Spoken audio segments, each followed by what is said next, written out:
दोस्तों आपको याद होगा कि कुछ समय पहले ही हमने अपनी वीडियो के माध्यम से आप सभी को यह जानकारी दी थी कि भारतीय वायुसेना इतिहास में पहली बार अपने सुखोई 30 फाइटर विमानों को जापान में तैनात कर रही है, जहां पर जापानी वायुसेना के साथ मिलकर एक काफी बड़े युद्धाभ्यास में हिस्सा लिया जाएगा, जो कि भारत और जापान की सेनाओं के बीच में एक साथ मिलकर काम करने की क्षमता को बढ़ाने में एक महत्वपूर्ण भूमिका निभाएगा। लेकिन भारत के इसी कदम को ध्यान में रखते हुए रूस ने अब तक की सबसे बड़ी चेतावनी जारी कर दी है, जिसके बारे में किसी को भी अंदाजा नहीं था। साथ ही रूस ने इस चेतावनी को एक ऐसे समय पर जारी किया जब भारतीय वायुसेना के फाइटर विमान जापान में मौजूद हैं और युद्ध अभ्यास की तैयारी अपने जोरों शोरों में चल रही थी। यानी कि रूस इस पूरी घटना पर अपनी पैनी नजर रख रहा है और ये भी सुनिश्चित कर रहा है कि भारत रूस की चेतावनी पर ध्यान दे। दरअसल भारतीय वायुसेना द्वारा जापान में सुखोई 30 फाइटर विमानों को उतारने के बाद अब रूस ने भारत को ये चेतावनी दी है कि भारत को इस बात का खास ध्यान रखना होगा कि जापान किसी भी हालत में सुखोई फाइटर विमानों का रडार और इंजन सिग्नेचर हासिल न कर सके। यानी कि जापानी वायुसेना को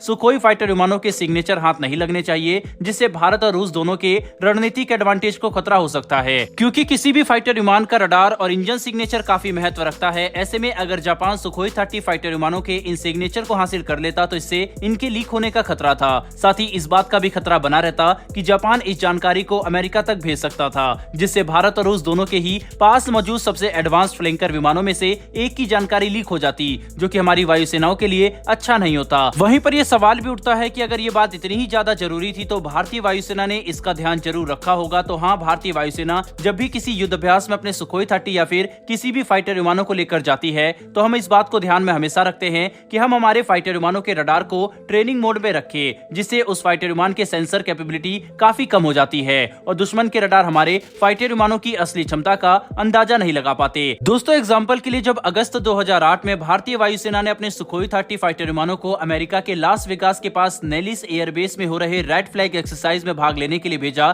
तब भी हमने सुखोई 30 फाइटर विमानों को ट्रेनिंग मोड पर ही इस्तेमाल किया था, जिससे अमेरिका के रडार भी हमारे सुखोई 30 फाइटर विमानों के रडार और इंजन सिग्नेचर हासिल न कर सके। लेकिन इसके बावजूद भी हमारे फाइटर विमानों ने काफी विश्व स्तरीय परफॉर्मेंस दिखाई, जिसने अमेरिकी वायुसेना तक को हैरान कर दिया था। इतना ही नहीं बल्कि भारतीय वायुसेना जब भी सुखोई 30 फाइटर विमानों को किसी भी दूसरे एशियन या फिर पश्चिम देश में तैनात करती है तो हम सारे प्रिकॉशनरी मेजर लेते हैं ताकि इस विमान की कोई भी जानकारी लीक ना हो। और रूस भी इस बात का खास ध्यान रखता है कि सुखोई 30 फाइटर विमानों का महत्वपूर्ण डाटा को सुरक्षित रखा जाए, ताकि भारतीय वायुसेना के साथ साथ रूस भी इनका इस्तेमाल बेखौफ होकर कर सके और दुश्मन के खिलाफ हमारा एलिमेंट ऑफ सरप्राइज हमेशा बना रहे। बहरहाल दोस्तों, बढ़ते हमारी दूसरी खबर की तरफ, और ये खबर श्रीलंका की तरफ से निकलकर सामने आ रही है, जिसके तहत अब श्रीलंका के सेंट्रल बैंक ने भारत और चीन से एक नई रिक्वेस्ट कर दी है और ये रिक्वेस्ट श्रीलंका के फाइनेंशियल सिचुएशन को ठीक करने में मददगार साबित हो सकती है। लेकिन अंतिम फैसला भारत और चीन को ही करना होगा कि क्या हम श्रीलंका की इस रिक्वेस्ट को मानना चाहते हैं या फिर नहीं, क्योंकि यह मामला कर्ज से जुड़ा हुआ है, इसीलिए हमें कोई भी फैसला काफी सोच समझकर लेना होगा।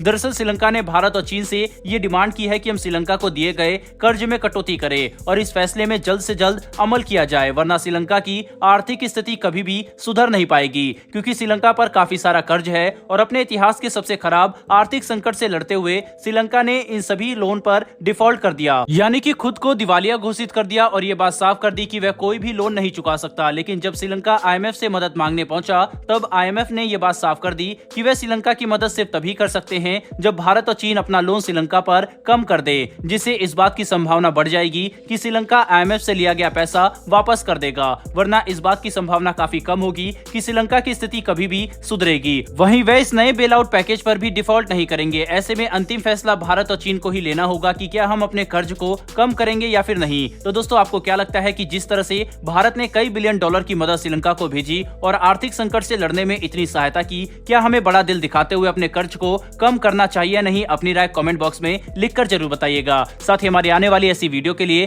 चैनल को सब्सक्राइब कर बेल नोटिफिकेशन अवश्य दबा लें। फिर मिलेंगे ऐसी एक नई वीडियो के साथ। धन्यवाद। जय हिंद।